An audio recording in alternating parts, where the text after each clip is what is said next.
Di tahun 2011, Presiden Perancis kala itu, Sarkozy, menyatakan pemimpin Libya, Gaddafi, adalah ancaman pada sistem keuangan dunia. Juga dalam email Hillary Clinton yang dibocorkan Rusia kepada dunia, terdapat data bahwa bulan April 2011, Gaddafi punya 143 ton emas yang akan digunakan sebagai Pan-African currency berdasarkan dinar emas. Ini adalah bibit melawan hegemoni Francophone. Afrika currency alternatif lain dari franc Perancis juga menantang dolar. Inilah yang membuat Sarkozy murka karena franc, mata uang Prancis, adalah mata uang kedua di Afrika yang dipakai untuk berhutang dan mengikat negara Afrika tetap takluk pada Prancis. Prancis menjadi pendukung utama Amerika yang menumbangkan Gaddafi, yang mana Gaddafi akan menumbangkan Francophone di Afrika. Apapun tindakan negara barat tidak ada hubungannya dengan rasa kemanusiaan. Nggak ada HAM di kepala mereka. Yang ada hanya kekuasaan, minyak bumi, dan currency. Gaddafi yang berencana selama 10 tahunan ke depan sejak dirinya menjadi orang nomor 1 di Pan-Africa Country di tahun 2023. Rencananya, Afrika akan bebas merdeka berdaulat penuh. Afrika financially akan bebas dari jeratan dolar, juga dari franc, akan bisa membiayai dirinya sendiri sejak tahun 2023 ke atas. Demikian dikatakan di tahun 2011 sebelum dirinya ditumbangkan. Ada hal yang menarik lagi, yaitu Libya berhasil menghijaukan gurun dan membuat ribuan hektar tanaman pangan berproduksi dan berhasil membuat sungai dan danau buatan yang mengairi gurun dan lahan kering. Dunia barat tidak mau mengenalkannya. Apa yang dilakukan kemudian ketika invasi ke Libya? Bukan hanya membunuh Gaddafi, tapi menghancurkan semua infrastruktur danau buatan tersebut. Sumber airnya dan sungai yang bisa menghidupkan pangan Afrika semua dibom, diratakan dan ditutup beritanya. Afrika harus tetap bergantung kepada Barat. Jadi Gaddafi harus dieksekusi karena membahayakan global financial system dan akan membuat Afrika berdaulat. Dan itu tidak boleh. Sahabat, apakah kita akan mendiamkan negara Afrika susah selamanya? Apakah kita akan membuat negara dunia ketiga seperti negara kita ini akan terus bergantung pada kekuatan barat, dana asing yang belum juga saat ini membuat Indonesia berdaulat, makmur, kuat, dan sehat? Kita belajar dari Tiongkok yang masuk pakai pendekatan ekonomi dan melihat apa yang Rusia lakukan. Juga melihat Amerika dari sisi dalam. Amerika sekarang bukan apa yang kita bayangkan 20 tahun yang lalu. Amerika sekarang juga bukan negara seperti apa yang kita bayangkan 10 tahun yang lalu.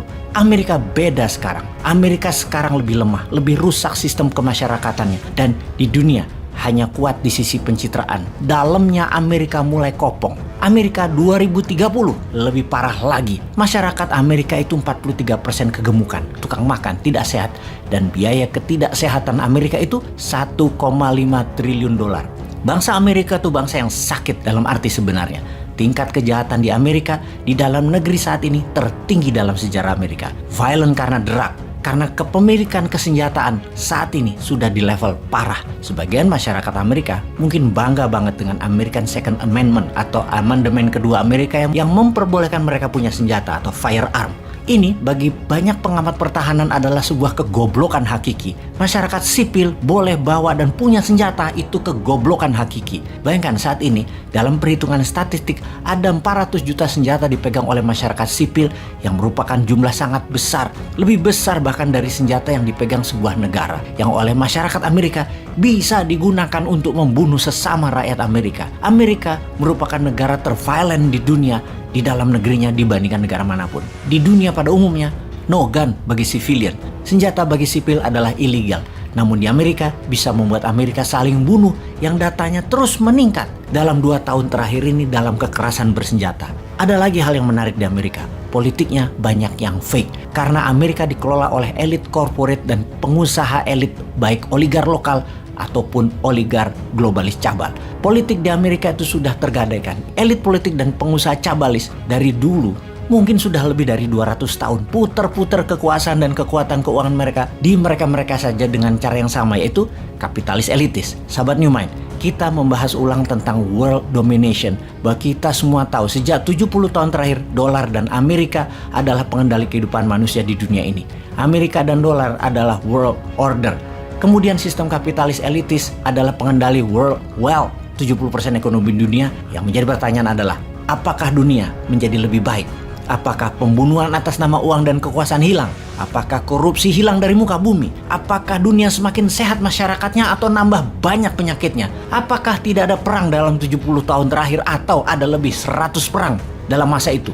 Apakah jarak orang kaya dan miskin semakin mendekat atau semakin melebar jauh? Apakah iklim cuaca dunia semakin friendly atau semakin parah dan merusak lingkungan? Banyak hal yang tumbuh, banyak hal yang baru yang canggih. Apakah membuat manusia menjadi lebih baik atau menjadi serigala yang memangsa sesama manusia? Manusia semakin buas terhadap satu dengan yang lainnya.